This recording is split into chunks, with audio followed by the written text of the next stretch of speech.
Okay, हरे कृष्णा। हरे कृष्णा हरे कृष्णा कृष्णा कृष्णा हरे हरे, हरे राम राम राम हरे हरे। सभी का स्वागत है अंतर्राष्ट्रीय कृष्ण भावनामृत संघ इस्कॉन की ओर से आज के रथ यात्रा स्पेशल सेशन में। जो लोग ऑनलाइन सुन रहे हैं, अगर ऑडियो वीडियो स्क्रीन में कोई दिक्कत हो तो चैट बॉक्स में बता सकते हैं, चैट बॉक्स दिखते रहेंगे। ठीक है, आवाज क्लियरली आ रहा है ऑनलाइन। शुरुआत करते हैं मंगलाचरण से। ओम अज्ञानतिमिरान्धस्य ज्ञानञ्जनशलाकया चक्षुरुन्मीलितं येन तस्मै श्रीगुरवे नमः। नमः ओम विष्णुपदाय कृष्णप्रेष्ठाय भूतले श्रीमते भक्तिवेदांत स्वामिन् इति नामिने। नमस्ते सारस्वते देवे गौरवाणी प्रचारिणे निर्विशेष शून्यवादी पाश्चात्य देशतारिणे। वाञ्छाकल्पतरुभ्यश्च कृपा सिन्धुभैव च पतितानां पावनेभ्यो वैष्णवेभ्यो नमो नमः। जय श्री कृष्ण चैतन्य प्रभु नित्यानंद श्री अद्वैत गदाधर श्रीवासादि गौर भक्त वृंद। हरे कृष्ण कृष्ण कृष्ण हरे हरे, हरे राम राम राम हरे हरे।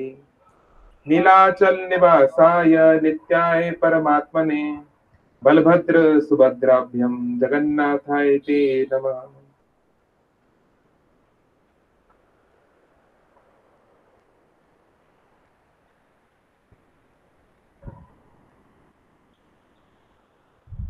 हरे कृष्ण। तो हम लोग पहले एक श्लोक पाठ करेंगे चैतन्य चरितामृत से रिलेटेड टू रथ यात्रा। अवश्य राधा कृष्णा करे निवेदन, अवशेष राधा कृष्णा करे निवेदन, से तुम्हें से यामी से नव संगम। तो श्री चैतन्य महाप्रभु कह रहे हैं भगवान जगन्नाथ से, थोड़ा सा नीचे करिए ट्रांसलेशन, कि से तुम्हें, तुम वही कृष्ण हो, से आमी मैं वही राधा हूं, और हमारा ये नव संगम, हमारा ये मिलन हो रहा है नए रूप में, नई परिस्थितियों में। तो चैतन्य महाप्रभु किस तरीके से रथ यात्रा को देखते थे वो आज हमारा मुख्य पॉइंट ऑफ व्यू रहेगा चर्चा का। बट जस्ट पहले से थोड़ा सा बैकग्राउंड। रथ यात्रा महोत्सव परसों है, हम सब लोग बहुत उत्साहित हैं। जो लोग जगन्नाथपुरी जा पाएंगे उनका सौभाग्य, नहीं तो आसपास जो रथ यात्रा हो रही है, जो लोग भुवनेश्वर में है, भुवनेश्वर में भी इस्कॉन की बहुत बड़ी रथ यात्रा होती है। तो भगवान जगन्नाथ जी इस संसार में किस तरह से आए और उनका ये रूप किस तरीके से है, ये हमने पिछले सेशन में चर्चा किया था 2 हफ्ते पहले। लास्ट वीक में थोड़ा सा बाहर था कुछ पारिवारिक कारणों से, इसलिए चर्चा नहीं कर पाए। तो भगवान जगन्नाथ, भगवान जय गौर से कृष्ण से जगन्नाथ, भगवान जगन्नाथ ही परम सत्य है। अभी हमने जो भगवान जगन्नाथ का प्रणाम मंत्र गाया उसको फिर से हम दोहराते हैं, सभी लोग को ये याद करना चाहिए। बोलिए, नीलाचल निवासाय नित्याय परमात्मने बलभद्र सुभद्राभ्यम जगन्नाथाय ते नमः। तो नीलाचल निवासाय, जिनका निवास स्थान कहां पर है? नीलाचल में। तो जगन्नाथपुरी को नीलाचल भी कहते हैं। क्यों कहते हैं, कोई ऑनलाइन बताना चाहेगा? लास्ट टाइम मैंने चर्चा किया था क्यों कहते हैं नीलाद्री, नीलाचल, नील चक्र, बहुत सारा नीला नीला। हरे कृष्ण 100%। यस प्रभु जी, वो नीला चक्र है इसलिए नीलाचल धाम बोलती है। ओके, तो नील चक्र क्यों है? मतलब वो तो और भी कुछ हो सकता है, येलो, ग्रीन, व्हाइट, रेड। इसलिए कि वो समुद्र के तट पर है, उसका रिफ्लेक्टेड पड़ता है, इसलिए नील चक्र। नहीं, क्यों बोलते हैं नीलाचल? इतने अच्छे से तो चर्चा किया था ना, कोई था नहीं क्या लास्ट टाइम? क्यों बोलते हैं जगन्नाथपुरी को नीलाचल धाम? नहीं तो हम यहाँ ऑफलाइन पूछेंगे, यहाँ पे जो भक्त मौजूद है उनसे। कोई बताना चाहेगा और ऑनलाइन? जगन्नाथपुरी को नीलाचल क्यों बोलते हैं? प्रभु जी जो पर्वत था वही नीला था।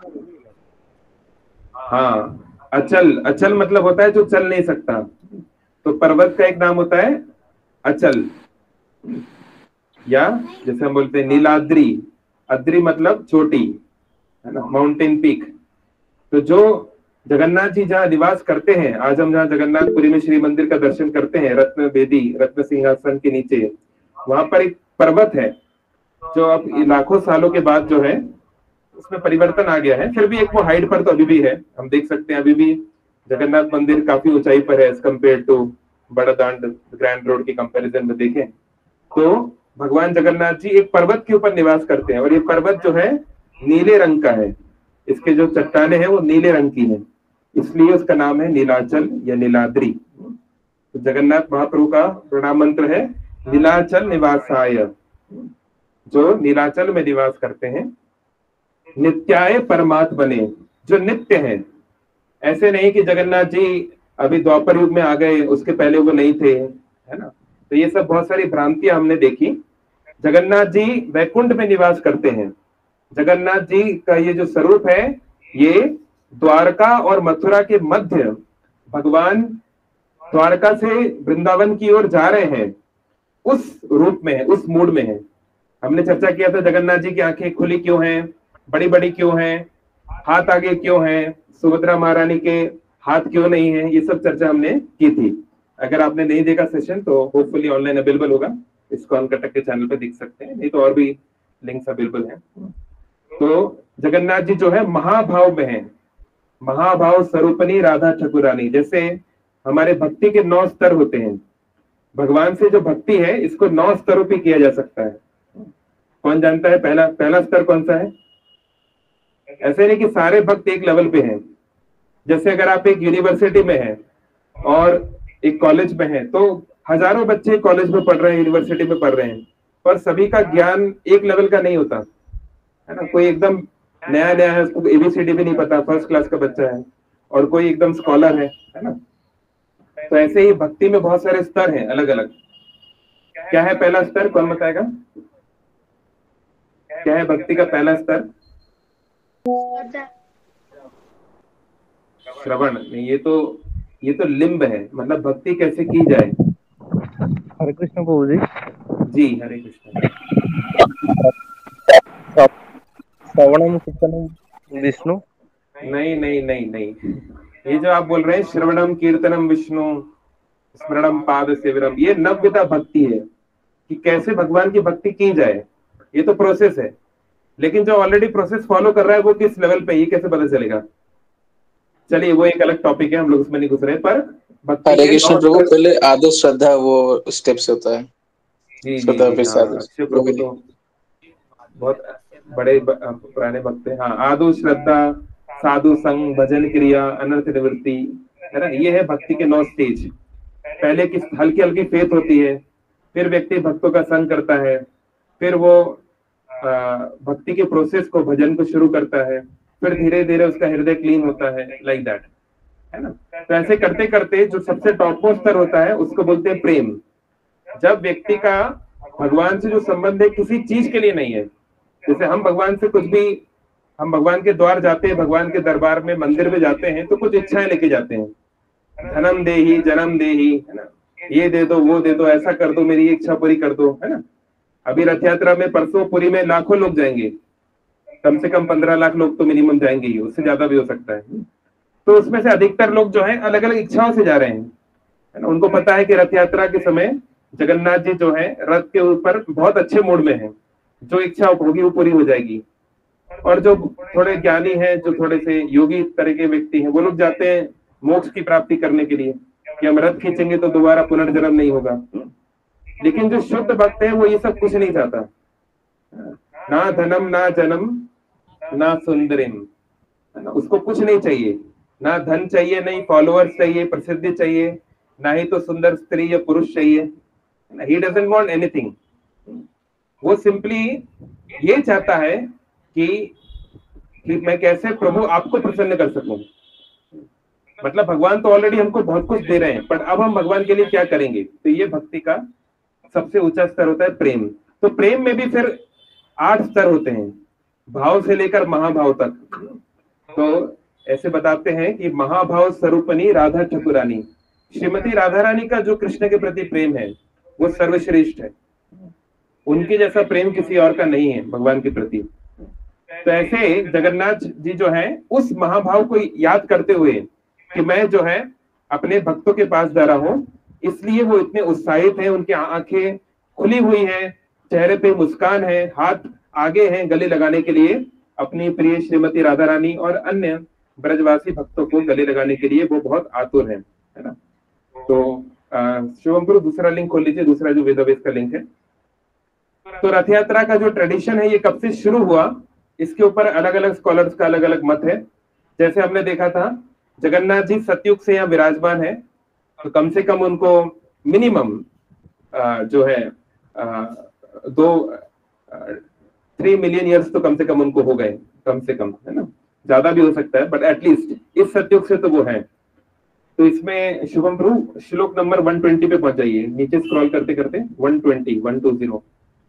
तो जगन्नाथ जी बहुत समय से यहाँ पर है, पर उनकी रथ यात्रा कब शुरू हुई इसके ऊपर कोई खास विवरण मौजूद नहीं है ना। जैसे हमारे जो लोकल ओडिया ट्रेडिशन में बहुत सारी चीजें लिखी हुई हैं, क्या बोलते हैं उसको, पी से कुछ नाम है, क्या बोलते हैं जो पता है वो, कुछ ओडिया स्क्रिप्चर्स पी से समथिंग उसका नाम है, पंडित जी क्या, मुझे जस्ट अभी क्लिक नहीं कर रहा है। तो उसमें भी ये मेंशन नहीं है कि रथ यात्रा कब एग्जैक्टली शुरू हुई, है ना। तो जो भी है, दो मुख्य बात जो मानते हैं स्कॉलर्स, एक तो यही मानते हैं कि इंद्रद्युम्न महाराज के समय से ही शुरू हुआ, राजा इंद्रद्युम्न के समय से ही वो शुरू हो गया था, और दूसरा एक और कुछ लोग कुछ और वर्जन्स को भी मानते हैं। पर जो भी बात है, भगवान के जो आयोजन जो अधिकतर लोग जो मानते हैं कि राजा इंद्रद्युम्न जिनके कहने पर, जिनके लिए भगवान इस संसार में आए, जिनकी और उनकी पत्नी गुंडिचा, तो उन्होंने जब ये जगन्नाथ जी की वर्शिप शुरू की तो बहुत सारी चीजें उन्होंने जगन्नाथ जी से मांगी, है ना, कि हम आपकी कैसे सेवा करना चाहते हैं। जिसमें एक बहुत ही जो प्रसिद्ध चीजें उन्होंने मांगी वो था कि हम आपको इतना भोग अर्पित करें कि आपकी जो उंगलियां हैं वो कभी सूखे ना, लगातार कुछ ना कुछ आपको भोग मिलता रहे। इसलिए जगन्नाथ जी को बहुत सारे भोग मिलते हैं, 56 भोग। फिर उन्होंने जो सबसे विचित्र बात और जो सबसे बहुत मतलब स्तब्ध करने वाली, इट इज वेरी बिबिल्डरिंग जो कह सकते हैं, तो गुंडिचा माता ने ये बोला, इंद्रद्युम्न महाराज जो गुंडिचा माता ने, कि हे प्रभु हमारा कोई संतान ना हो, हमारा कोई पुत्र या पुत्री नहीं होना चाहिए। तो बड़े आश्चर्य की बात है, सारी दुनिया भगवान के पास जाती है जिनके संतान नहीं होती कि हमें संतान मिल जाए, है ना, हमारा वंश आगे बढ़े, पर यही दोनों बोल रहे हैं कि हमारा कोई संतान नहीं होना चाहिए। क्यों? तो जगन्नाथ जी भी हैरान हो गए, आप ऐसी बात क्यों बोल रहे हैं। तो उन्होंने कहा कि अगर हमारी कोई संतान होगी तो क्या होगा कि भविष्य में हमारी संतान बोलेगी कि हमारे पिताजी ने मंदिर बनवाया है, हमारे पिताजी के लिए भगवान इस संसार में आए, है ना। जैसे हम लोग बोलते हैं ना, जैसे हमारे बाप का है ना कोई चीज, हम उसके ऊपर घमंड करते हैं। तो हमारी संतान जो है वो इस प्रकार से हो सकता है कि सोचने लगे। तो हम नहीं चाहते कि लोग ये सोचे कि हमारे परिवार का मंदिर है, ये हमारे लिए आप आए, आप तो सारे संसार के लिए आए हैं। और दूसरा, अगर हमारी कोई संतान हो जाएगी तो संतान की देख रेख में बहुत समय लगता है, बहुत चेतना लगनी पड़ती है। तो मैं नहीं चाहती कि मैं अब किसी और के लिए समय निकालूं, मैं अब केवल आपके लिए समय निकालना चाहती हूँ। गुंडिचा महारानी का इतना ऊंचा चेतना था, इतना हाई लेवल। तो जगन्नाथ महाप्रभु ने कहा कि ठीक है, आज से मैं ही आपका बेटा हूँ। तो आज भी जो इंद्रद्युम्न महाराज, गुंडिचा महारानी के जो अलग अलग रिचुअल्स होते हैं, श्राद्ध इत्यादि, वो भगवान जगन्नाथ स्वयं ही करते हैं, है ना। तो ये तो बहुत ऊंचे स्तर का उनकी भक्ति थी जिस कारण से भगवान आए। तो ये जो स्नान यात्रा का जैसे आयोजन है, तो भगवान को जब गर्मी लगी तो उन्होंने कहा कि मैं नहाना चाहता हूँ। उसके बाद आप जानते हैं भगवान बीमार पड़ जाते हैं। वैसे भगवान बीमार नहीं हो सकते, पर ये एक प्रकार का भगवान का लीला है, भगवान का एक ड्रामा है, ताकि उनके और उनके भक्तों के बीच में प्रेम भरे आदान प्रदान हो, है ना, रसमय लीला हो, इसलिए। तो इसी प्रकार से जगन्नाथ जी कहते हैं कि मैं कुछ दिन अपने मंदिर, अपने स्थान को छोड़ के गुंडीचा जी महारानी के मंदिर में जाना चाहता हूँ। तो ये रथ यात्रा का आयोजन इस प्रकार से होता है मोटा मोटा। तो पहले जो रथ यात्रा होती थी उसमें जैसे अभी कितने रथ होते हैं? हाँ, जगन्नाथ जी के रथ का नाम क्या है? हाँ, नंदी घोष। और बलभद्र जी के तालध्वज, है ना। और क्यों तालध्वज, क्यों? मतलब तो होता है फ्लैग, होता है फ्लैग। और ताल मतलब ताल का जो पेड़ होता है वही। हाँ, जी। तो बलराम जी को ताल का क्यों पसंद है? जिसने भागवतम पढ़ा होगा या कृष्णा को से पता होगा, बलराम जी को क्यों पसंद है ताल का वृक्ष? कौन बताना चाहेंगे? चलिए पहले ऑनलाइन पूछते किसी से, कोई बताना चाहेगा बलराम जी को क्यों पसंद है ताल का वृक्ष? इतने सारे वृक्ष होते हैं दुनिया में, तो असंख्य प्रकार के 20 lakh forms of plants and trees. Padma Purana बोलता है ना कि 20 लाख प्रकार के पेड़ पौधे होते हैं, तो 20 लाख में से ताल ही क्यों? कोई बताना चाहेगा? उससे लिकर निकलता है, फिर तो धतूरा भी अच्छा है धतूरा खा लो अरे क्या बोल रहे हैं, बोला भगवान के लिकर वाला ये लेंगे क्या? ताल के पेड़ से निकलता है। हाँ, बट एनीवे, अब मैं ये बोल रहा हूँ कि भगवान को वो क्यों पसंद आएगा। मैं ये नहीं पूछ रहा हूँ कि मतलब ये लिकर माफिया को क्यों पसंद आएगा। ओके, तो जो लोग भागवतम पढ़े हैं 10th कैंटो या कृष्णा, लिटिल कृष्णा भी देखे होंगे, उन्होंने देखा होगा कि भगवान कृष्ण बलराम ने बहुत सारे राक्षसों को मारा, है ना, अलग अलग असुरों को। तो उसमें से एक था धेनुकासुर। किसी को याद है धेनुकासुर? धेनुकासुर किस रूप में था? किसी ने लिटिल कृष्णा, कितने लोगों ने यहाँ पे लिटिल कृष्णा देखा है? हाथ ऊपर करो। लो भैया, लिटिल कृष्णा ही नहीं देखा अभी तक। तो भागवतम पढ़ी तो नहीं होगी, किसी ने पढ़ा है 10th कैंटो? वो तो मैं उम्मीद कम ही कर रहा हूँ, लेकिन एटलीस्ट कृष्णा पुस्तक आप पढ़ सकते हैं जिसमें शॉर्ट में 10th कैंटो दिया गया है। तो भगवान जो धेनु का मतलब होता है, धेनु का मतलब होता है गाय, और धेनु का मतलब होता है गधा, एस, डोंकी, है ना। तो एक असुर था जो कि डोंकी के रूप में था, और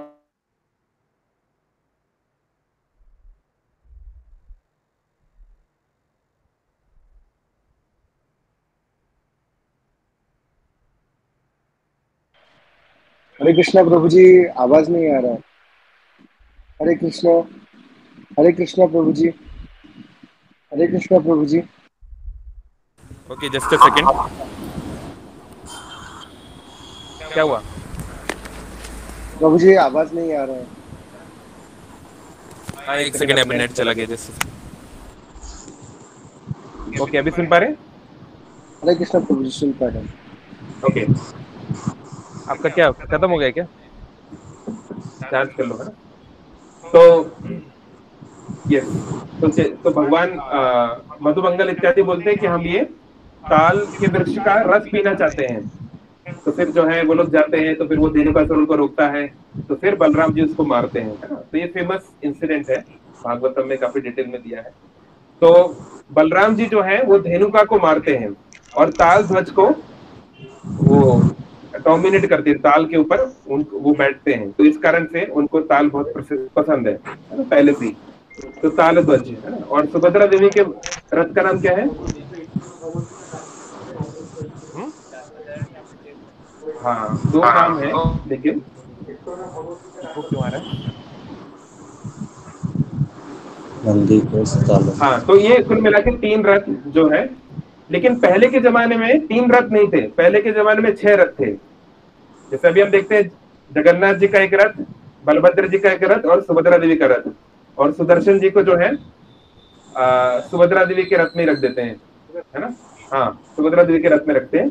बलराम जी पहले चलते हैं, बीच में सुभद्रा और पीछे जगन्नाथ। बड़ा भाई पहले, बहन बीच में, तो प्रोटेक्शन भी है, सब कुछ। उसका रीजन भी है, विल सी इट, ऐसा क्यों है वो हम देखेंगे। लेकिन पहले के जमाने में 6 रथ थे। क्यों? और 3 किसके लिए थे? और वो 3 लोग कहाँ चले गए?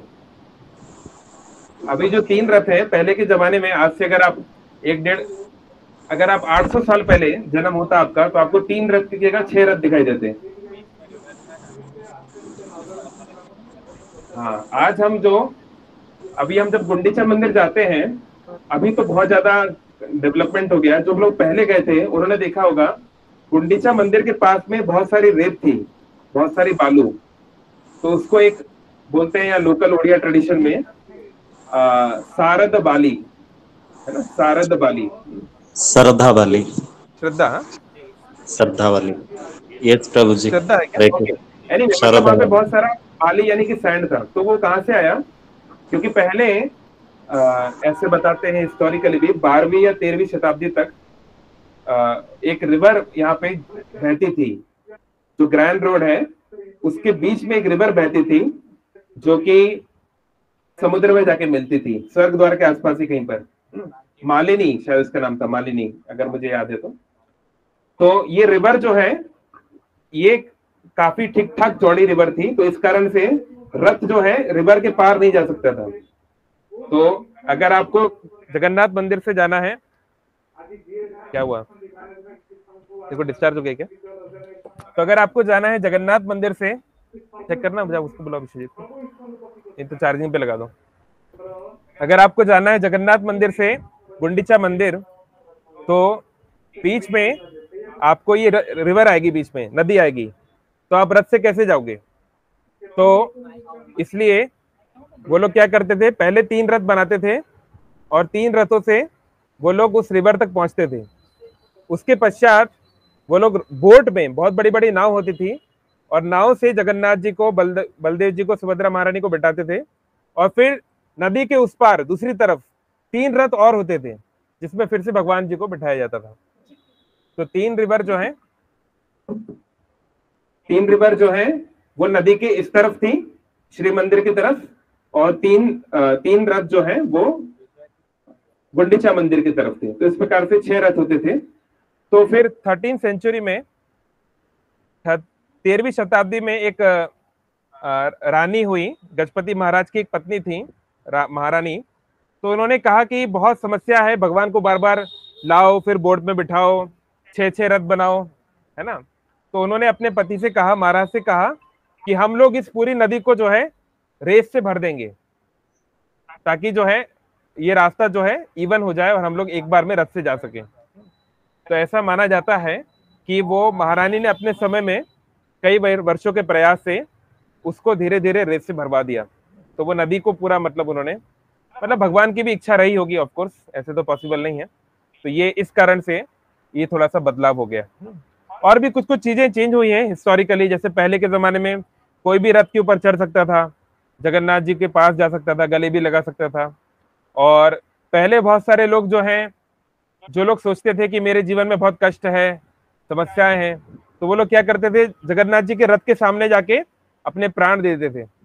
मतलब रथ बहुत तेजी से कभी कभी चलता है और आप एकदम से सामने आ जाओगे तो रुक नहीं पाएगा। तो बहुत सारे लोग जानबूझ के जो है अपना लाइफ सेक्रीफाइस कर देते थे। हालांकि क्योंकि उनको ऐसा लगता था कि ये करने से जो है उनकी मुक्ति हो जाएगी, उनको मोक्ष मिल जाएगा, उनकी समस्याएं समाप्त हो जाएंगी। तो ये भी कई लोग ऐसा करते थे। तो धीरे धीरे समय के साथ ये सब चीजें चेंज हुई, बहुत सारे अब तो रूल्स चेंज हो गए। इसलिए आप देखते हैं पुलिस वाले पूरा घेरा बना के चलते हैं, किसी को अलाउ नहीं करते, है ना। पहले बहुत बार भगदड़ वगैरह भी होती थी। तो कई चीजें हिस्टोरिकली चेंज हुई हैं। बट अब प्रश्न है कि रथ यात्रा के पीछे इनर मीनिंग क्या है। ये तो सब ठीक है कि इस तरीके से हिस्टोरिकली चेंज हुआ, दिस एंड दैट, जिसके ऊपर कई सारी चीजें हम पढ़ सकते हैं। तो जब भगवान कृष्ण द्वारका में थे तो हमने देखा कि द्वारकाधीश कृष्ण जो है वो, उनकी रानियां ये देखती थी कि कृष्ण यद्यपि द्वारका में है और यहाँ पर सब कुछ सुविधा है, फिर भी ऐसा लगता है कि उनका मन यहाँ पे नहीं लगता। कई बार रात के समय जो कृष्ण है वो ब्रजवासियों को याद करते थे, राधा रानी का नाम लेते थे, ललिता देवी, विशाखा देवी का नाम लेता थे, यशोदा माई का, नंद महाराज का, उनके जो फ्रेंड्स थे उनका नाम लेते थे। तो रुक्मणी इत्यादि जो रानियां थी वो सोचती थी कि क्या प्रॉब्लम आ रहा है, इनको क्या दिक्कत है, ये क्यों द्वारका में सेटिस्फाइड नहीं है, खुश नहीं है।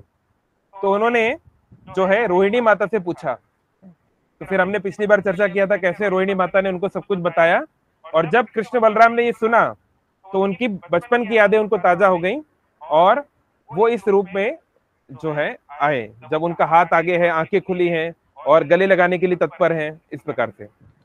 तो ये तो ठीक है कि जगन्नाथ जी का इस प्रकार का रूप है वैकुंठ में या आध्यात्मिक जगत में, जो कि इस संसार में कभी कभी दिखाई देता है। लेकिन प्रश्न है कि रथ यात्रा कहां से बीच में आ गई, ये रथ में बैठाना खींचना ये कहां से आ गया। तो इसका डिस्क्रिप्शन श्रीमद् भागवतम में भी आता है और ब्रह्म विवर्त पुराण इत्यादि में भी। तो यहाँ चैतन्य चरितमृत में कुछ कुछ श्लोकों में इसको यहाँ पे कोट किया गया है। तो जब चैतन्य महाप्रभु रथ यात्रा के सामने डांस कर रहे थे, है ना, आज जो हम देखते हैं रथ यात्रा के सामने अलग अलग प्रकार के डांस होते हैं, कीर्तन होते हैं, इनमें से बहुत सारी चीजें चैतन्य महाप्रभु ने इसको स्टार्ट किया कि ऐसे ऐसे कीर्तन होगा, इतने इतने ग्रुप्स होंगे, इतनी मृदंग, इतने करताल, इतने अलग अलग इंस्ट्रूमेंट्स, है ना, उसका काफी डिटेल में वर्णन मौजूद है। तो चैतन्य महाप्रभु जब इस प्रकार से कीर्तन करते थे तो एक दिन वो जो है कीर्तन करते करते संस्कृत में एक गीत गाने लगे। पिछली बार भी हमने थोड़ा इसको चर्चा किया था, जो कि एक साधारण लव सॉन्ग की तरह लग रहा था, एक रोमांटिक सॉन्ग। तो बड़े आश्चर्य की बात है, जैसे आज भी अगर मान लीजिए हम लोग रथ यात्रा में जा रहे हैं, किसी धार्मिक अनुष्ठान में है, और कोई सन्यासी, कोई इतना बड़ा भक्त मान लीजिए कोई बॉलीवुड का गाना गाने लगे, तो आपको क्या लगेगा, ये क्या हो रहा है ना, it will look very odd. तो चैतन्य महाप्रभु जो है एक गीत गाने लगे। हम लोग, हमारे पास समय कम इसलिए हम लोग केवल इसका श्लोक देखेंगे, इंग्लिश में डायरेक्टली पढ़ेंगे। तो वो कह रहे हैं कि वो व्यक्ति जिसने मेरी युवा अवस्था में मेरा दिल चुराया था, वो दोबारा मेरा स्वामी बन गया है। ये चैत्र की वही चांदनी रातें हैं और मालती के फूलों की वही खुशबू यहाँ पर भी है, और यहाँ पर भी वो सुंदर सी हवा बह रही है जो कि कदम्ब के वनों से बहती थी। और हमारे इस घनिष्ठ संबंध में मैं भी वही प्रियतम हूं, लेकिन फिर भी मेरा मन यहाँ पर खुश नहीं है। मैं चाहती हूं कि मैं वापिस रेवा नदी के किनारे वेतसरी वृक्ष के पास चली जाऊं, ये मेरी इच्छा है। तो चैतन्य महाप्रभु ने इसको, संस्कृत में है ये श्लोक, इसको उन्होंने गाया। तो जो लोग संस्कृत समझ सकते थे उन लोग को बड़ा आश्चर्य हुआ कि ये क्या गा रहे हैं चैतन्य महाप्रभु, लेकिन किसी ने उनको क्वेश्चन नहीं किया, किसी की हिम्मत नहीं हुई इनको पूछने की कि ये जगन्नाथ के सामने ऐसी बात क्यों बोल रहे हैं, है ना। तो केवल वहां पर उनकी जो सेक्रेटरी थे, उनके जो प्रिय पार्षद थे स्वरूप दामोदर, केवल वो समझ पाए कि इसका क्या मतलब है, बाकी किसी को कुछ पल्ले नहीं पड़ा। एनीवे, तो ओके, स्क्रॉल डाउन, नीचे जाइए श्लोकों में 124 ऑनवर्ड्स।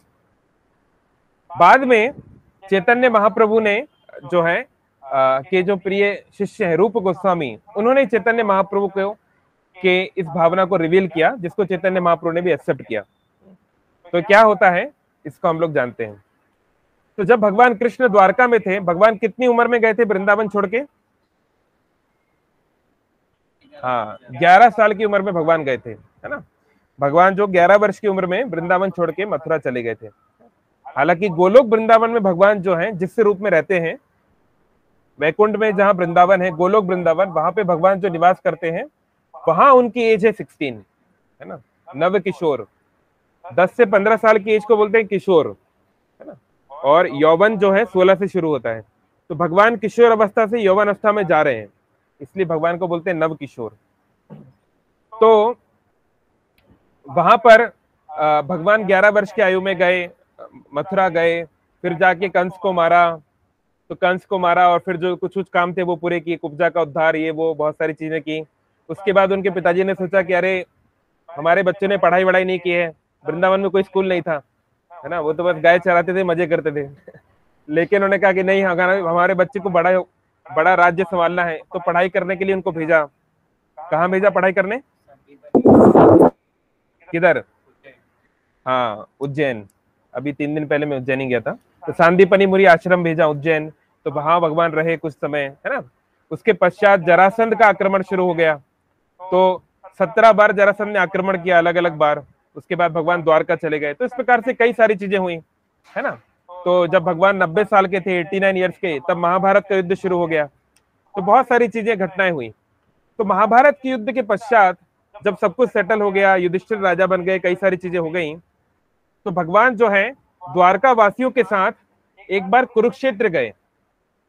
कुरुक्षेत्र में, कुरुक्षेत्र को भगवत गीता का पहला श्लोक क्या है, सुब्रज्योति बताओ।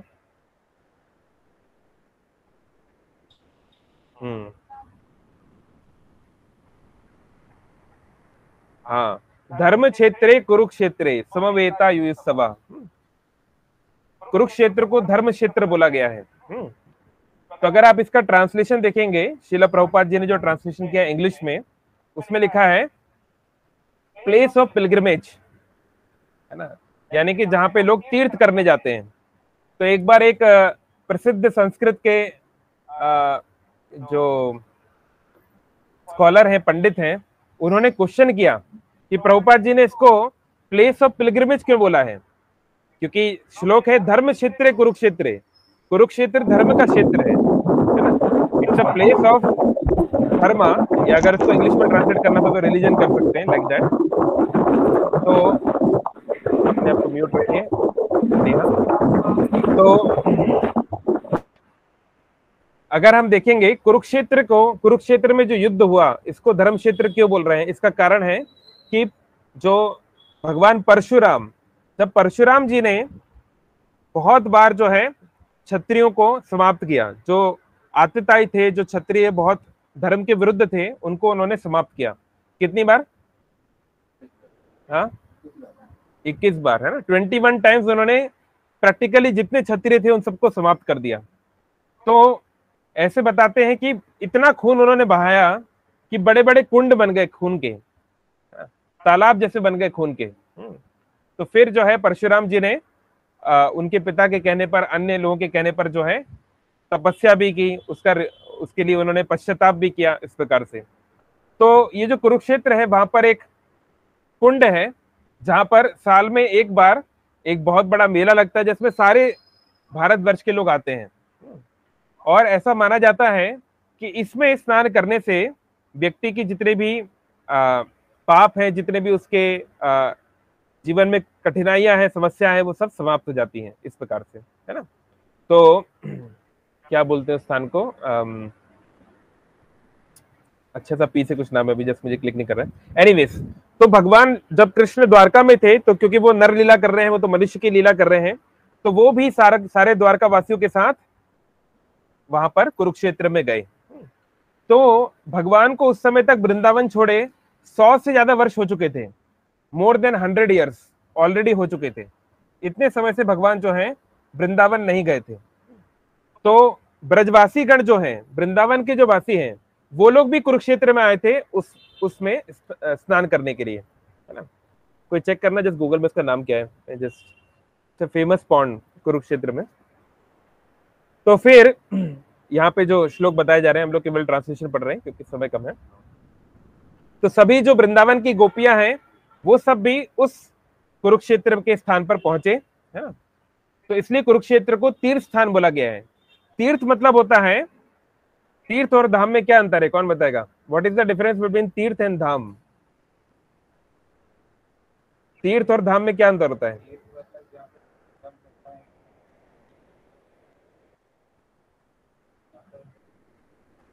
ऑनलाइन कोई बताना चाहेगा तीर्थ और धाम में क्या अंतर होता है? माता जी बोले प्रयागराज। ये प्रयागराज तो मतलब इलाहाबाद में है। इलाहाबाद का मतलब पुराना नाम। धाम वो जगह होती है जहाँ पे भगवान की लीलाएं हो या जन्म स्थल हो। ओके, वो है धाम।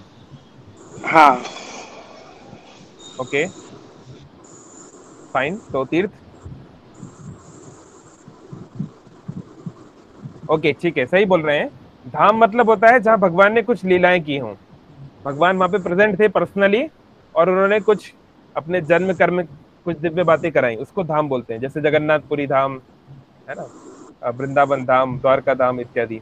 और तीर्थ मतलब होता है जहाँ पे कोई होली वाटर का प्रेजेंस है, कोई भगवान की विशेष शक्ति, भगवान का कोई विशेष कृपा पानी के रूप में जहां पर अवेलेबल हो उसको तीर्थ बोलते हैं, है ना। तो तीर्थ मतलब there has to be some holy water, है ना। जैसे हम बोलते हैं तीर्थराज, किसको बोलते हैं तीर्थराज? प्रयाग को बोलते हैं, क्योंकि वहां पे गंगा जमुना सरस्वती का संगम है, तो जितने होली वाटर्स हैं उसका महासंगम है, इसलिए, है ना। तो ये तीर्थ है। जैसे पुरी में भी 5 तीर्थ हैं। अब पुरी एक धाम है, एक धाम के अंदर 5 तीर्थ हैं, है ना, क्योंकि होली वाटर तो मल्टीपल हो सकते हैं ना। जगन्नाथपुरी तीर्थ नहीं है, जगन्नाथपुरी एक धाम है, क्योंकि वहां जगन्नाथ जी की लीला हो रही है, होती आई है, पर उसके अंदर बहुत सारे होली वाटर्स हैं, है ना। कौन कौन से? बहुत बार बता चुका हूं मैं। ओके, पहले ऑनलाइन वालों को बोल रहे थे, देखते हैं किसी को याद है कि नहीं।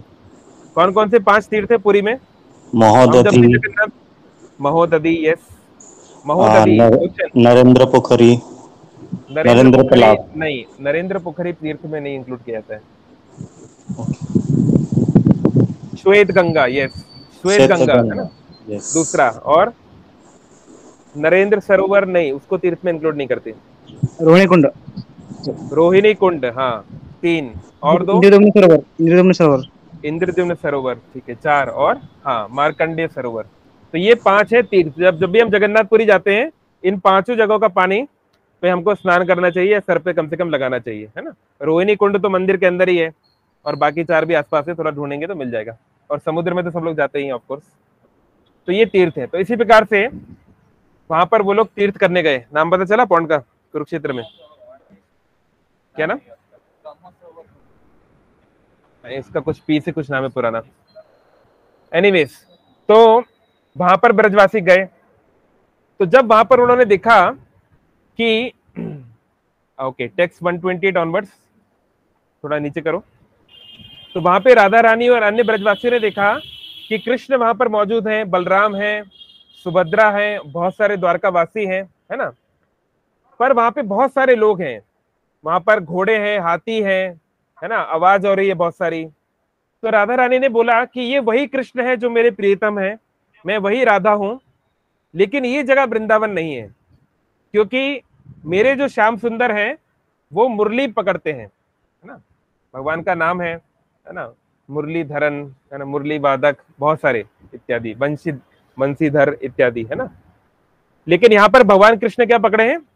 चक्र है उनके पास, है ना, या कोई गदा है ना, या उनका धनुष है, सारंग। तो यहाँ पर मुरली की जगह पे उनके पास अस्त्र शस्त्र हैं। फिर वृंदावन में श्रीमती राधा रानी बोल रही हैं कि वहां पर कृष्ण जो है बैजंती माला पहनते हैं। बैजंती माला यानी अलग अलग 5 प्रकार के वाइल्ड फ्लावर होते हैं, उनके मिक्सचर से जो बनता है उसको बैजंती माला बोलते हैं, यानी वाइल्ड फ्लावर्स की माला पहनते हैं। और यहाँ पर तो उन्होंने सोने के आभूषण पहने हैं बहुत सारे, है ना, वो तो अब राजा हैं, तो वी कैन इमेजिन किस तरह की चीजें वो पहने होंगे। और कृष्ण जो है वो वरहावकांत, पीकॉक फेदर लगाते हैं, है ना, उनके सर पे उनको पीकॉक फेदर लगाना अच्छा लगता है ना। उसके ऊपर भी कई सारी बातें भगवान को क्यों पसंद है, पर वो एक अलग टॉपिक है, will not get into it. भगवान को पीकॉक क्यों पसंद है, कभी और चर्चा करेंगे।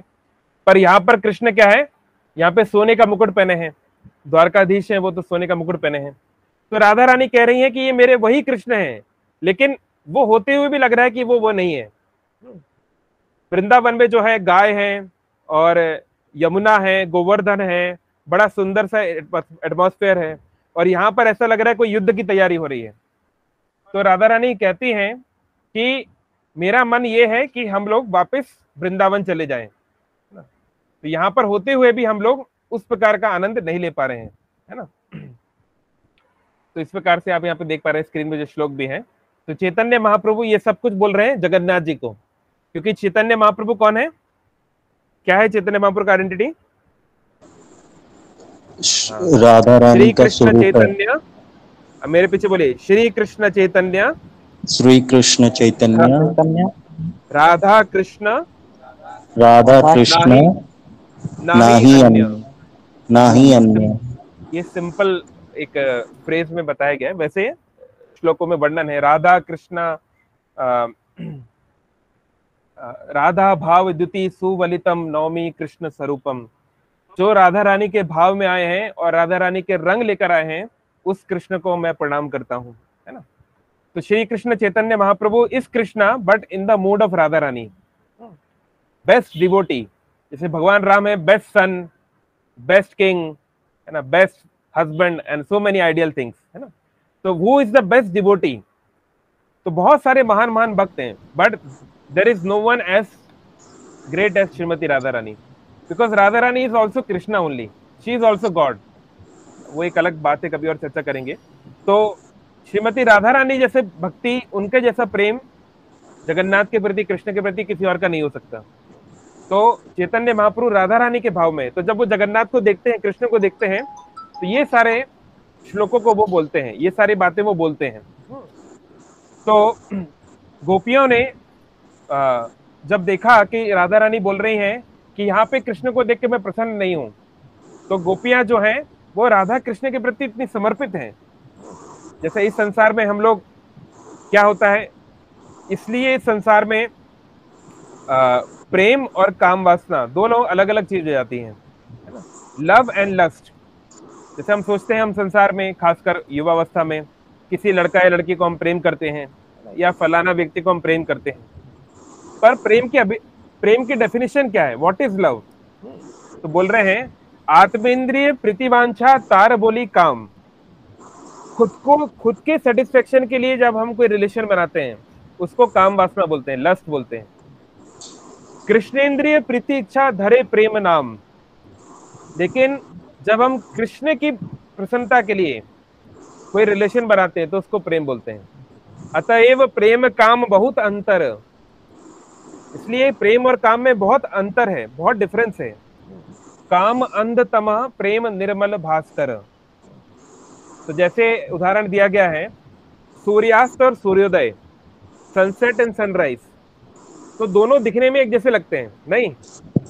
अगर आप सनराइज हो रहा है तो भी थोड़ा सा हमारा जो हॉरिजॉन है, हमारा जो आकाश है, थोड़ा सा भगवा टाइप का हो जाएगा, थोड़ा सा नहीं, ऑरेंजिश फिर रेडिश लाइक दैट, फिर सूर्योदय होगा।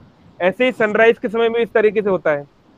तो जो व्यक्ति मूर्ख है, कोई बच्चा है मान लो, उसको नहीं पता सनराइज सनसेट में क्या अंतर है, तो उसको वो बता नहीं पाएगा। उसको कोई पिक्चर आप दिखाओगे तो बता नहीं पाएगा इसमें क्या अंतर है, बोलेगा सेम है, लेकिन बहुत अंतर है। सनराइज के बाद अंधकार समाप्त होगा और प्रकाश आएगा, और सनसेट के बाद प्रकाश समाप्त होकर अंधकार आएगा। तो दिखने में एक जैसे हैं पर डायमेट्रिकली अपोजिट जिसको कहते हैं, दे आर कंप्लीटली डिफरेंट।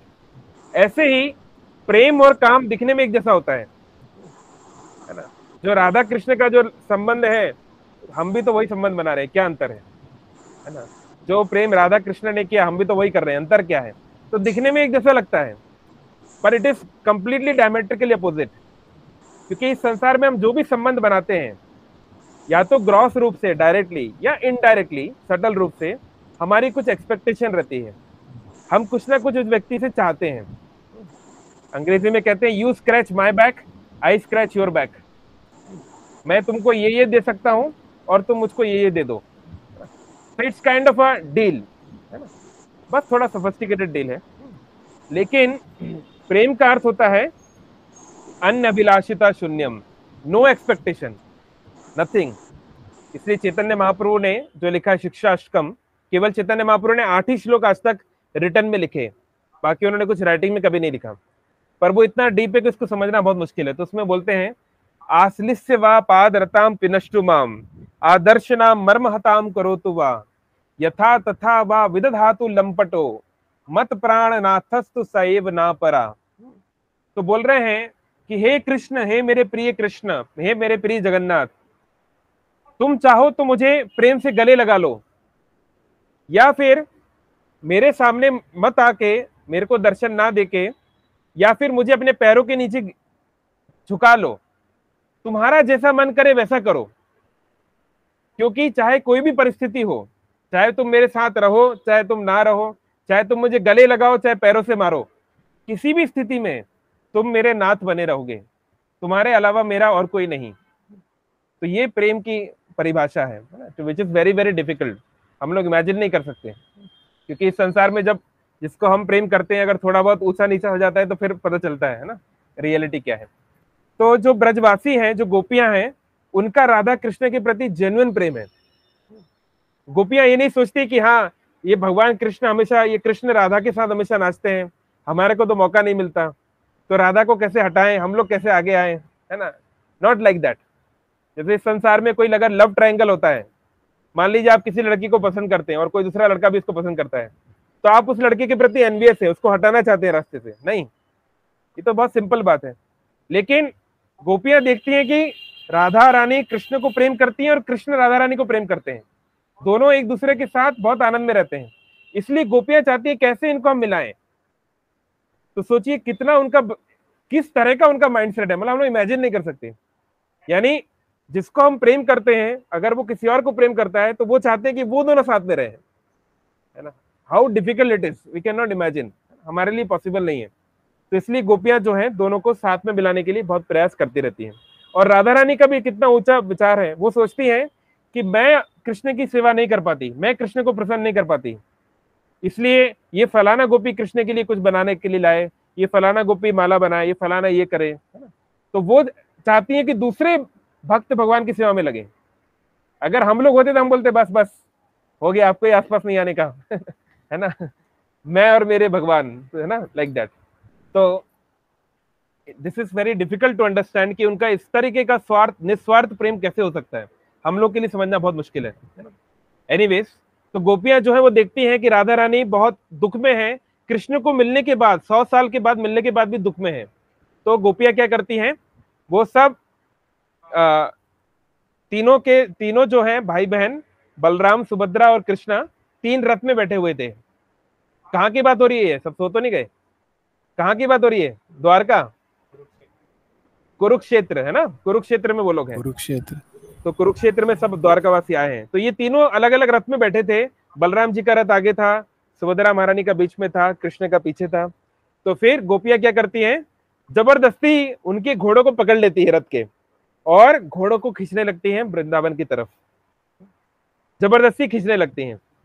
और ये देखकर कृष्ण और बलराम बहुत प्रसन्न हो जाते हैं, उनकी आंखें खुल जाती हैं।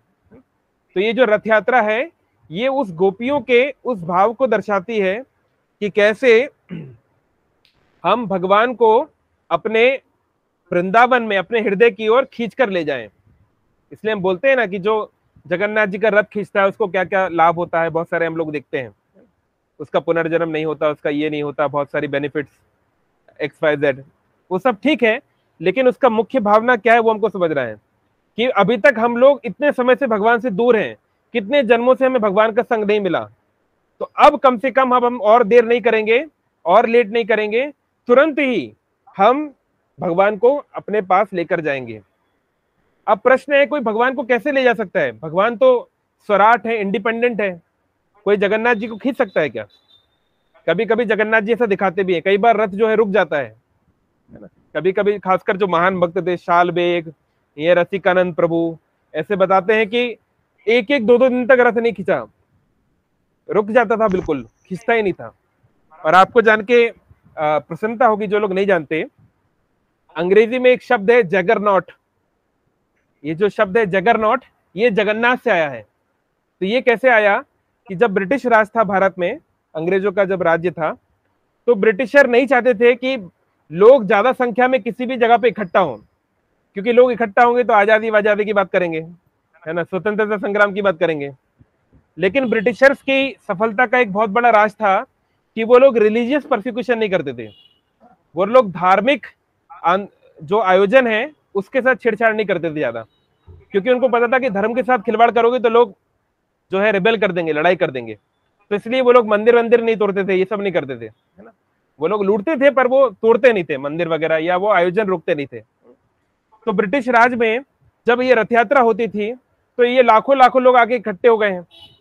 तो जो ब्रिटिशर जो ऑफिशियल्स होते थे, जो भी रहे होंगे, IRS वगैरह, IAS वगैरह, जो भी, उन लोग का ये था कि जल्दी जल्दी रथ यात्रा समाप्त हो, जल्दी जल्दी कार्यक्रम खत्म हो, ताकि लोग थोड़ा इकट्ठा होना ना हो, ताकि कोई अगर भारत माता की जय या फलाना ठिकाना कोई बोलने लगेगा तो दिक्कत हो जाएगी, है ना। तो वो चाहते थे कि हमेशा रथ यात्रा जल्दी खत्म होनी चाहिए।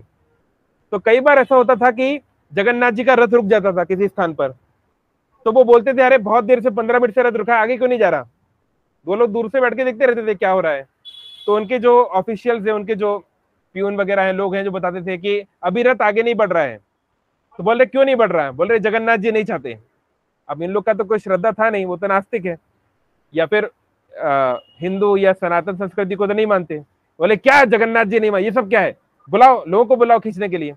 तो पुलिस ऑफिसर्स को बुलाया जाता था खींचने के लिए, तो कभी कभी नहीं खींचता था, कई बार कभी कभी घोड़े और हाथी भी लगाए जाते थे, तो घोड़े हाथी लगाने से भी रथ नहीं खींचता था। तो इसलिए ब्रिटिशर्स लोग परेशान हो गए कि ये चीज क्या है जो हिलती नहीं है हाथियों से भी। तो इसलिए क्योंकि वो लोग तो प्रोनाउंसिएशन तो उनका बनता नहीं है, ब्रिटिश एसेंट है ना, तो जगन्नाथ जी को वो लोग बोलते थे जगरनॉट, जगन्नाथ। अगर आप जगन्नाथ जी को थोड़ा नाक बंद करके बोलेंगे जगन, तो यही आवाज आएगी जगरनॉट, है ना। तो उन्होंने एक शब्द निकाल दिया जगरनॉट, आज भी वो है डिक्शनरी में। Juggernaut means a thing which is very difficult to move, एक ऐसी चीज जिसको हिलाना बहुत कठिन है ना, उनके हिसाब से जगन्नाथ का ये मतलब है। एनीवे, तो जगन्नाथ जी को कोई हिला नहीं सकता, भगवान को कोई खींच नहीं सकता, लेकिन जब हम प्रयास करते हैं, जब हम प्रयास करेंगे तो कभी कभी भगवान नहीं हिलेंगे, लेकिन जब देखेंगे कि हाँ भक्त लोग मिलके प्रयास कर रहे हैं, सब आपस में मिलके जाति भेद, ये भेद वो भेद भूल के, ऊंचा नीचा, स्त्री पुरुष, अमीर गरीब, ये सब प्रकार की भ्रांतियां द्वंद्व को छोड़ के जब मिलके भगवान की सेवा का प्रयास करेंगे तो भगवान जो है मान जाते हैं, चलो ठीक है खींचो मुझको, है ना। तो इस प्रकार से रथ यात्रा का जो गूढ़ रहस्य है, डीप रहस्य है, कि हमको मिलकर भक्तों के संग में सभी प्रकार के तथाकथित वर्ल्डली डेजिग्नेशंस को छोड़कर सब केवल भगवान का परिवार है, सब ब्रज के वासी हैं, ये मूड में हमको भगवान को वृंदावन की ओर ले जाना है। तो जो गुंडीचा मंदिर है वो वृंदावन का प्रतीक है, और जो श्री मंदिर है जहाँ लक्ष्मी जी का वास है, रुक्मणी देवी का वास है, वो द्वारका का प्रतीक है। तो हमको भगवान को द्वारका से वृंदावन की ओर ले जाना है, ये रथ यात्रा का गूढ़ रहस्य है। तो जो जितना फोर्स लगा के जितना अच्छे से करेगा, भगवान उतना प्रसन्न होंगे कि हाँ ठीक है, ये मुझे वृंदावन ले जाने में हेल्प कर रहा है। तो हमारी जो भी इच्छाएं होंगी, है ना, खासकर अगर कोई अच्छी इच्छा है तो भगवान जरूर पूरी कर सकते हैं, इस दिन खासकर जरूर पूरी करते हैं, है ना। तो ये है रथ यात्रा का जो गूढ़ रहस्य है। बाकी सब चीजें हैं, रिचुअल्स बहुत सारे होते हैं, बहुत कुछ होते हैं, पर उसके पीछे जो स्पिरिट है, जो भावना है, वो यही है कि भगवान को हमें जो उनके नित्य धाम है, ब्रज धाम में ले जाना है। तो जब भगवान कुरुक्षेत्र से गए थे तो करीब 1 महीने तक उन्होंने वृंदावन में वास किया, 1 महीने तक वो वृंदावन में रहे, उसके बाद वो दोबारा द्वारका चले गए। तो ऐसे यहाँ पर जब जगन्नाथपुरी में भगवान जाते हैं गुंडीचा मंदिर, तो 1 हफ्ते तक वहां वास करते हैं, और फिर दोबारा जो हमारा रिटर्न बाहुड़ा रथ यात्रा होती है, वापस वो श्री मंदिर चले जाते हैं, है ना, वापस द्वारका की ओर चले जाते हैं। तो ये है रथ यात्रा का गूढ़ रहस्य। ठीक है, हरे कृष्णा। अब किसी का कोई प्रश्न है या कमेंट हो तो अनम्यूट करके बोल सकते हैं, तब तक मैं कमेंट बॉक्स पढ़ रहा हूं। पहले पुरी में नील रंग का एक पहाड़ हुआ करता, thank you. Yes, there is no translation of dharma like yoga. हाँ, वो बात सही है, धर्म का बस मतलब होता है इटर्नल पोजीशन, इटर्नल ड्यूटी से भी बेहतर है इटर्नल पोजीशन, कॉन्स्टिट्यूशनल पोजीशन। ब्रह्म सरोवर, मैं उसका आपको नाम बताऊंगा, उसको क्या बोलते हैं, मतलब जो नाम है भागवतम में, it is something with P, letter P something. By six where there, बताया तो हर्षित आपको, आप अभी आए क्या क्लास में? 6 रथ क्यों थे आप पूछ रहे हैं, तो बताया तो आपको 6 रथ इसलिए थे क्योंकि बीच में एक नदी थी, तो नदी तो हम क्रॉस नहीं कर सकते, तो पहले 3 रथ है ना नदी के किनारे तक उनको लाते थे, फिर बोट से क्रॉस करते थे, फिर बाकी के 3 रथ में वो आगे बढ़ते थे। तो 3 रथ नदी के इस तरफ, 3 रथ नदी के उस तरफ, इस कारण से 6 रथ थे। ओके, एनी अदर कमेंट और question? Does God actually get fever? हाँ, प्रश्न है क्या भगवान को सच में फीवर हो सकता है ना। भगवान अभी फीवर से निकलने वाले होंगे आज रात को या कल, शायद कल या आज रात को, मैं आई हैव टू चेक। तो देखिए, इसके लिए एक बहुत अच्छी लीला आती है, अभी चालू हो गया होगा, देखना इसको चालू करना, चार्ज हो गया होगा। तो एक बार भगवान कृष्ण, ये शास्त्रों में मेंशन है, ये कोई ऐसी स्टोरी नहीं है, तो एक बार भगवान कृष्ण नारद मुनि को बोलते हैं कि नारद मुझे बहुत सर में दर्द हो रहा है। तो नारद मुनि बोलते हैं प्रभु आपको कैसे सर दर्द हो सकता है? चार्जिंग हटाओ, पहले चार्जिंग मोड हटाओ, इसकी कॉर्ड तो लगाओ। ओके, तो भगवान नारद मुनि बोलते हैं कि आपको कैसे दर्द हो सकता है? पर भगवान कृष्ण बोले आई डोंट नो, बट मुझे दर्द हो रहा है। तो जो है, तो नारद मुनि बोलते हैं तो हम क्या करें, कैसे आपका दर्द का निवारण हम कैसे करें। तो भगवान कृष्ण बोलते हैं कि अगर मेरा कोई प्रिय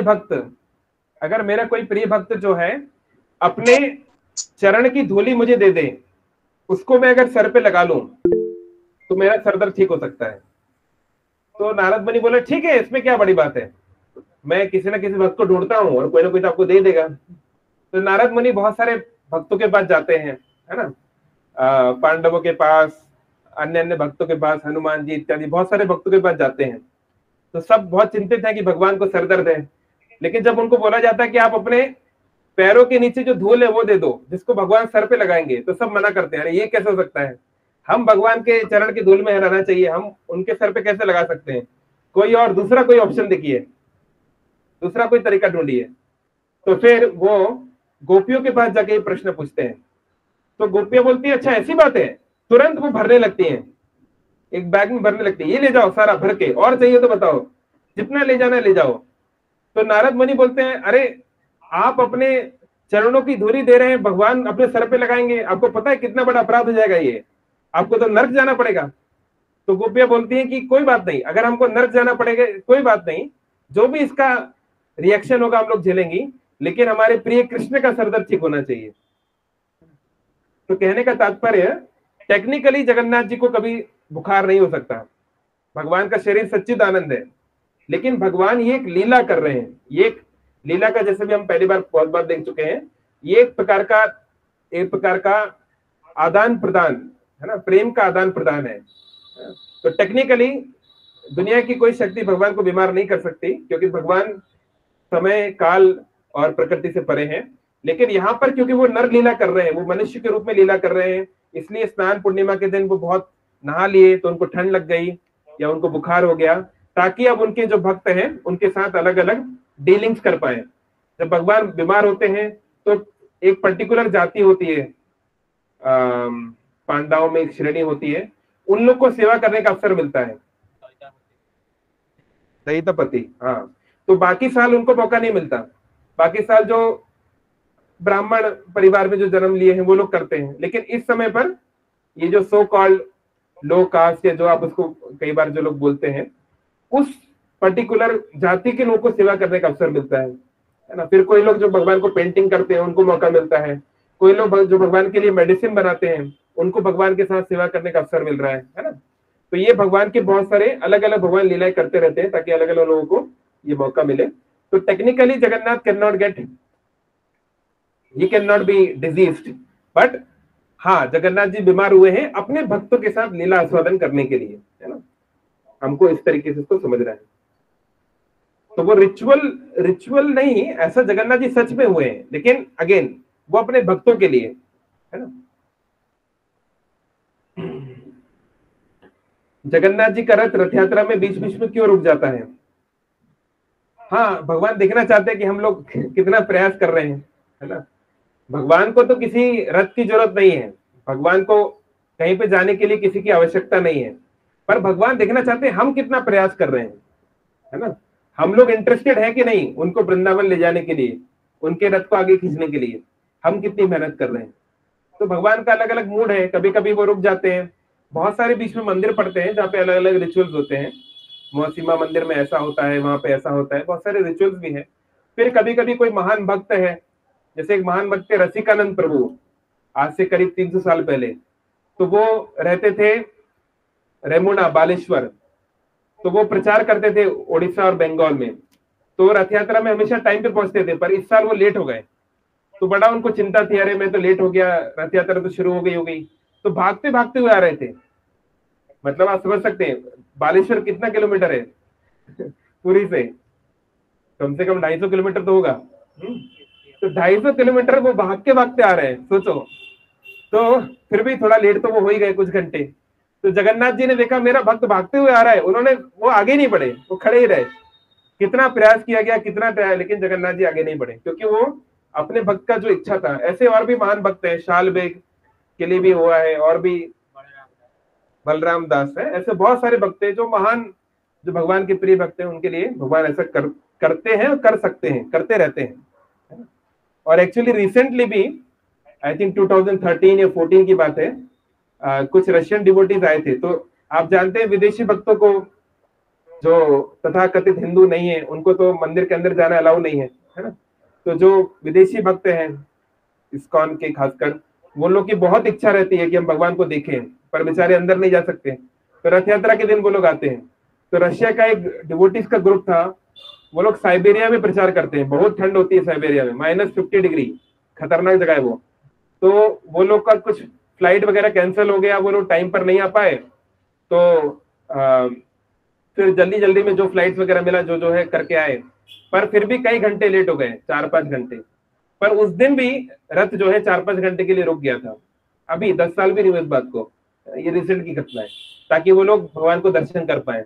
तो बीच में शाम के टाइम पे थोड़ी देर के लिए रथ रुक गया था, आगे नहीं बढ़ा। तो ऐसे कभी कभी भगवान करते हैं। ओके, जगन्नाथ जी के नाम का रथ का नाम नंदी घोष क्यों है, ये मुझे थोड़ा पता करना पड़ेगा कि उनका नाम नंदी घोष क्यों है एग्जैक्टली, मुझे अभी पता नहीं, तो आई विल चेक। मतलब ऑफ कोर्स हम जानते हैं नंदी मतलब तो बैल होता है, और शिव जी के वाहन का नाम भी नंदी है, पर मैं यहाँ पे कोई तुक्का नहीं लगाना चाहता, मैं थोड़ा रिसर्च करके आपको बताऊंगा। अगर कोई सोचता है कि इफ आई डू, मैं अगर रथ खींचता हूं तो, हाँ कोई सोच सकता है कि हजारों लोग रथ खींच रहे हैं, मैं ना खींचू तो क्या फर्क पड़ता है। हाँ तो ये तो वही बात है ना कि हजारों लोग बैकुंठ जा रहे हैं, अगर आप नहीं फिर आप यही रह जाओगे और क्या। तो बहती गंगा में हाथ धोना जिसको बोलते हैं ना, you make the most of the opportunity. देखो मतलब बात बहुत सिंपल सी है कि आप कृष्ण को, जगन्नाथ को अपना मानते हो कि नहीं, है ना। वो तो हजारों लोग खींच रहे हैं, वो खींच रहे हैं, लेकिन आपका क्या, आपका उनसे संबंध क्या। तो आपको भी खींचना चाहिए, बिल्कुल जितना जोर है जोर लाके खींचना चाहिए। आजकल बहुत ऐसा हो गया, लोग आते हैं 2 मिनट के लिए हाथ लगा, हाँ हमने खींच लिया, फोटो वोटो खिंचवा ली, बस हो गया। अरे पूरा जान ला के खींचना है, मेहनत करनी है। जितनी देर के लिए आप वहां पर हैं, पुरी में तो मुश्किल है क्योंकि भीड़ इतनी ज्यादा है। पुरी में अगर जाए तो टच ही हो जाए तो बहुत बड़ी बात, लेकिन बाकी जगहों पे जैसे अगर आप भुवनेश्वर में रथ यात्रा अटेंड करते हैं तो खूब जान लगा के खींचिए, कम से कम आधा 1 घंटा तो खींचिए कम से कम। ओके, और उस दिन क्या है, जनरली बारिश भी हो जाती है, तो भगवान जो है, नहीं तो पुरी में तो वो लोग ऐसा करते हैं, वो फायर ब्रिगेड की जो गाड़ियां हैं उससे वो पानी फेंकते रहते हैं। तो भगवान व्यवस्था कर रहे हैं, चिंता की कोई बात नहीं है। हरे कृष्ण प्रभु जी। यस बोलिए। हरे कृष्ण प्रभु जी। जी बलराम के रथ का नाम और सुभद्रा माता जी के रथ का नाम क्या है? नहीं, ताल ध्वज और व्हाट इज इट, सुभद्रा देवी का रथ क्या, दर्प दलन। हाँ, उस सबके भी रीजन है, सबका डिटेल दिया गया है। उसकी हाइट इतनी होगी, उसमें इतने इतने वुड, मतलब कौन कौन से वुड के पार्ट रहेंगे, उसका सारथी कौन है, साइड में कौन कौन सी डिटीज होंगी, बहुत डिटेल में। ये जो यहाँ पे जो लोकल ओडिया ट्रेडिशन में जो स्क्रिप्चर्स हैं, उसका मुझे अभी नाम याद नहीं आ रहा, उसमें काफी डिटेल में हर चीज मेंशन है, मतलब बहुत स्पेसिफिक। जैसे ये रथ जो बनता है, हजारों साल से वो एग्जैक्टली सेम रथ बना रहे हैं, मतलब ऐसे नहीं कि कभी थोड़ा बहुत ऊपर नीचे हो गया। कितने लकड़ी के कितने पर्टिकुलर अलग अलग जो पार्ट्स रहेंगे, है ना, ये व्हील में कितने क्या क्या लगेगा, कितनी एक्सेल होगी, हर एक चीज फिक्स्ड है। तो ये बहुत हमको मानना पड़ेगा कि इतने हजारों सालों से उसको कंजर्व किया गया है, ये बहुत बड़ी बात है, भगवान की कृपा से ही हो पा रहा है ना। तो आप पढ़ सकते हैं, जस्ट विकिपीडिया आप टाइप गूगल पे डाल दीजिए, आपको जरूर मिल जाएगा इस रथ में क्या है क्या नहीं, हर चीज काफी डिटेल में मेंशन है। ओके, अगर श्री मंदिर द्वारका का प्रतीक है, गुंडीचा मंदिर वृंदावन का प्रतीक है, तो फिर गोपपुर का भी कोई प्रतीक है क्या? What is गोपपुर? गोपपुर कहाँ है पुरी में? पुरी में कहाँ है? तो गोपपुर मतलब व्हाट? ब्रज में जैसे है ना, वृंदावन, नंदगांव, बरसाना। हाँ, पर ब्रज में गोपपुर नाम की कोई जगह नहीं है। अच्छा, गोकुल को बोलते हैं। ओके, हाँ, गोकुल जो है जहाँ भगवान 3 साल की उम्र तक रहे, जब तक ये हुआ ना द्वारका, ये हमारा दामोदर लीला, जब भगवान ने दामोदर लीला की, तब तक वो गोकुल नाम के गांव में रहे, जो महावन में आता है। ब्रज में 12 वन होते हैं, तो उसमें एक वन का नाम है महावन, महावन के अंदर आता है गोकुल। तो जब भगवान 3 साल 2 महीना समथिंग, जब उनकी एज हो गई और बार बार असुर आके उनको परेशान कर रहे थे, और जब ये वाली लीला हुई, नल कुबेर का उद्धार हुआ, उन्होंने बड़ा सा वृक्ष गिरा दिया इत्यादि, आपको पता होगा होपफुली।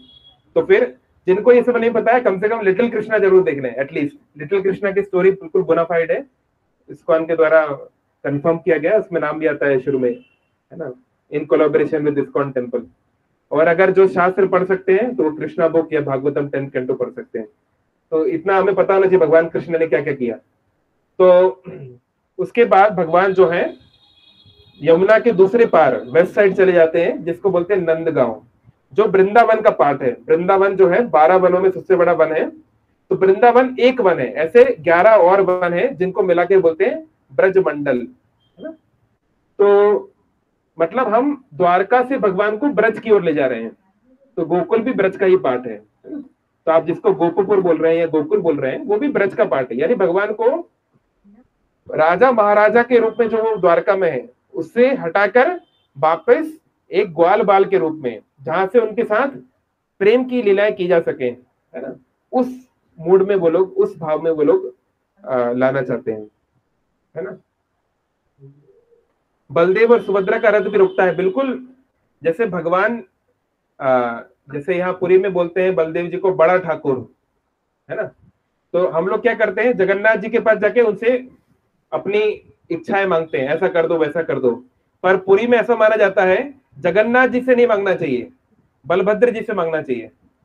जो एक बार हम मिले थे, ये श्रृंगारी बाबा जो जगन्नाथ जी को श्रृंगार करते हैं, और भी महान महान जो भक्त हैं, वो बताते हैं कि बलभद्र जी को हमें अपनी प्रेयर्स बतानी चाहिए, वो जल्दी लाइक फुलफिल करते हैं। और ये बात सही भी है, बलराम जी जो है वो तो अनंत शेष हैं, गुरु तत्व है, तो गुरु के थ्रू ही भगवान को प्राप्त करना बुद्धिमानी है ना। तो इसलिए जो महान भक्त है वो जगन्नाथ जी से कुछ नहीं मांगते, वो बलभद्र जी से मांगते हैं और जगन्नाथ जी की लोग सेवा करते हैं। तो ये भी एक मूड पुरी के कुछ प्राचीन भक्त इस तरीके से रखते हैं। तो हाँ, बलभद्र जी है, चाहे सुभद्रा देवी है, आदि शक्ति है, वो भी अपने भक्तों का जो है लीला कर ही रही है, तो ऑफकोर्स वो लोग का रथ भी रुकता रहता है कई बार। जगन्नाथ जी का जो रथ, जो चक्र है, नील चक्र, वो हमेशा हमारी दिशा में क्यों दिखता है, इसके पीछे क्या फिनोमेना है? फिनोमेना तो मुझे नहीं पता, पर हाँ ये डेफिनेटली बहुत सारी चीजें जो जगन्नाथपुरी के बारे में जो बहुत फिजिकल या नॉर्मल लॉजिक से परे हैं, है ना। जैसे कई चीजें तो र्यूमर्स हैं, जैसे लोग बोलते हैं कि कोई पक्षी ऊपर से नहीं जाता, प्लेन नहीं जाता, ये सब तो बातें सही नहीं है, क्योंकि मैंने बहुत बार पक्षियों को उड़ते हुए देखा है मंदिर के ऊपर से, मतलब बहुत लोगों ने देखा है। तो पक्षी तो जाते हैं, वो बात तो उसमें कोई दम नहीं है। लेकिन ये बात सही है जो प्रैक्टिकली हमने देखा है कि वहां पर जो किचन है उसमें जो पॉट्स में कुकिंग होती है, तो वो सारे पॉट्स को एक साथ कुक करते हैं, ये बात सच है। और ये चमत्कारी है कि कैसे ऐसा हो सकता है कि जो पॉट, क्योंकि सब में वो राइस ही कुक कर रहे हैं, ऐसा नहीं कि जिसमें जैसे मान लीजिए कुछ आइटम है उसको कम हीट में वो हो जाएगा, कुछ आइटम है जिसको ज्यादा हीट चाहिए, पर वो मान लीजिए उनके 5 पॉट है, 5 में राइस है और नीचे हमने आग लगाई, तो ये तो नेचुरल है कि जो नीचे वाला है उसको ज्यादा टेम्परेचर मिल रहा है, उसको थर्मल एनर्जी मिल रही है, तो पहले वो पकना चाहिए और आखिर में ऊपर वाला पकना चाहिए।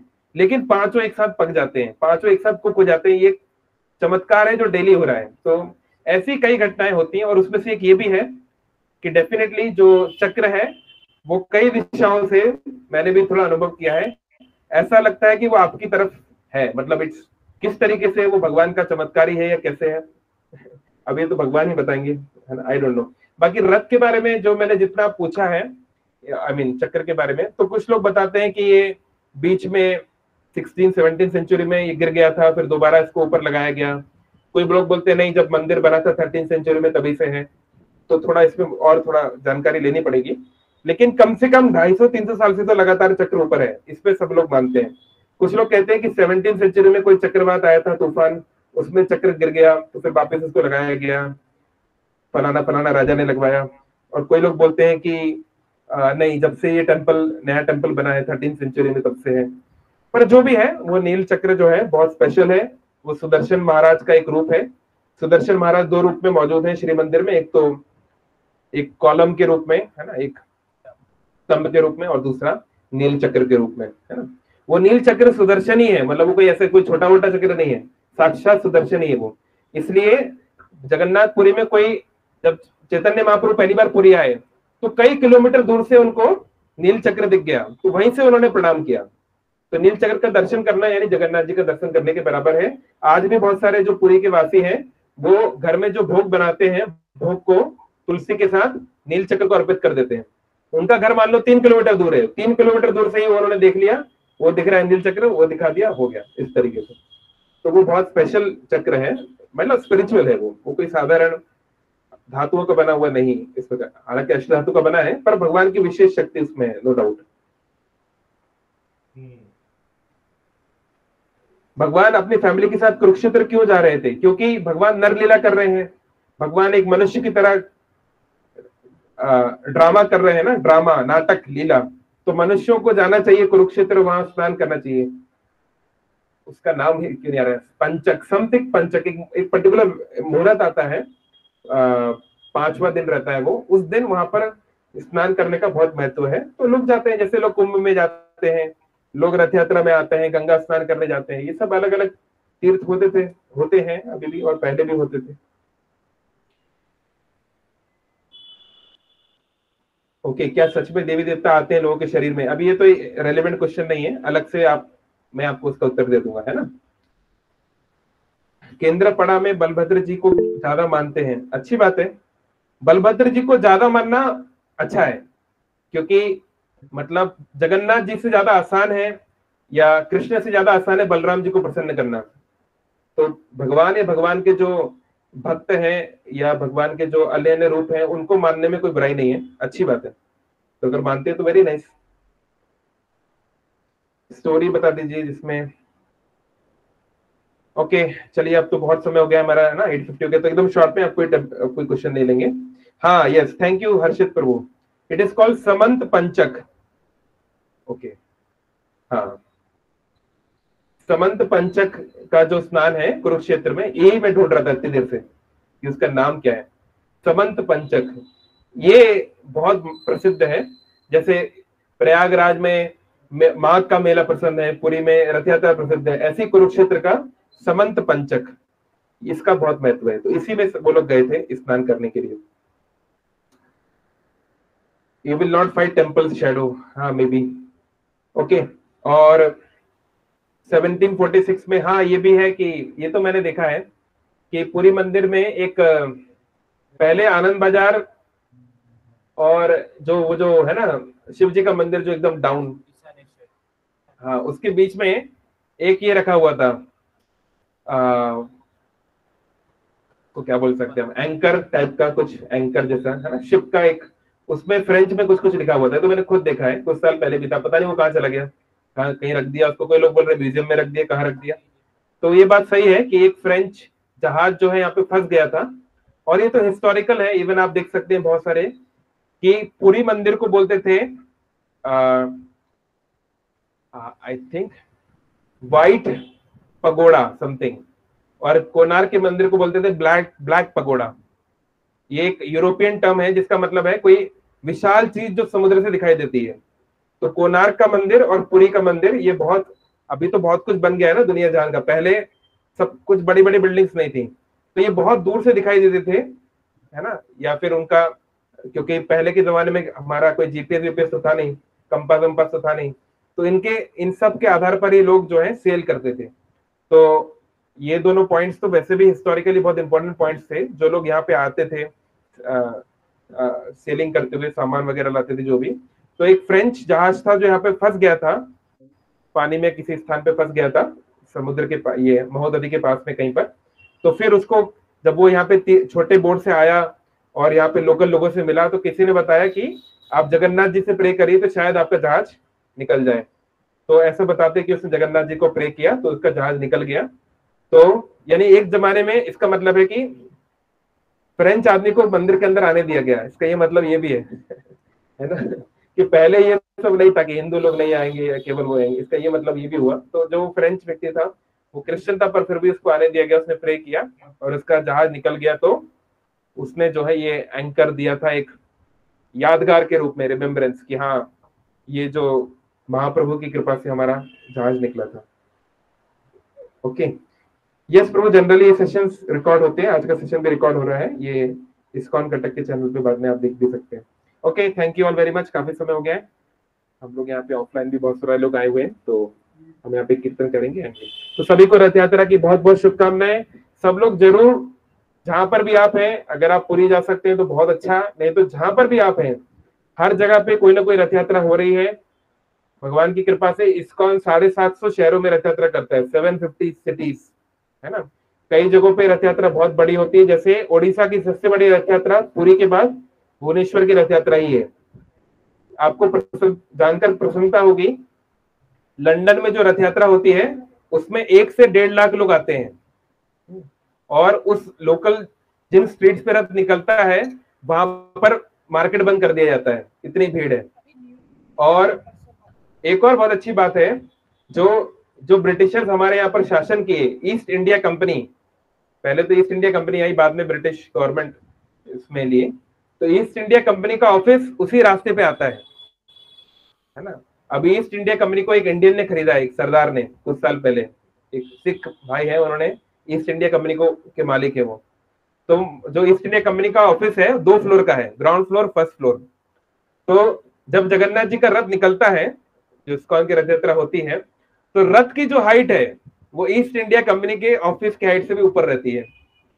यानी समय का खेल देखिए, जो ब्रिटिश राज जो कहता था कि the sun never set in British empire, British साम्राज्य का कभी अंत नहीं हो सकता, ये वो, जिन्होंने इतने समय तक बहुत परेशान किया सनातन संस्कृति को, अभी समय बदल गया है, अभी सनातन का झंडा ऊपर आ गया है, उनके से ऊपर जा रहा है धीरे धीरे, है ना। तो जो जहां पर भी है जरूर रथ यात्रा अटेंड करें, आपके लोकल शहर में जरूर कहीं ना कहीं रथ यात्रा हो रही होगी, जरूर उसमें पार्टिसिपेट करें, जगन्नाथ जी का रथ खींचें, इसका बहुत बहुत बहुत महत्व है। ठीक है, हरे कृष्णा। श्री जगन्नाथ बलदेव सुभद्रा महारानी की जय, श्रील प्रभुपाद की जय।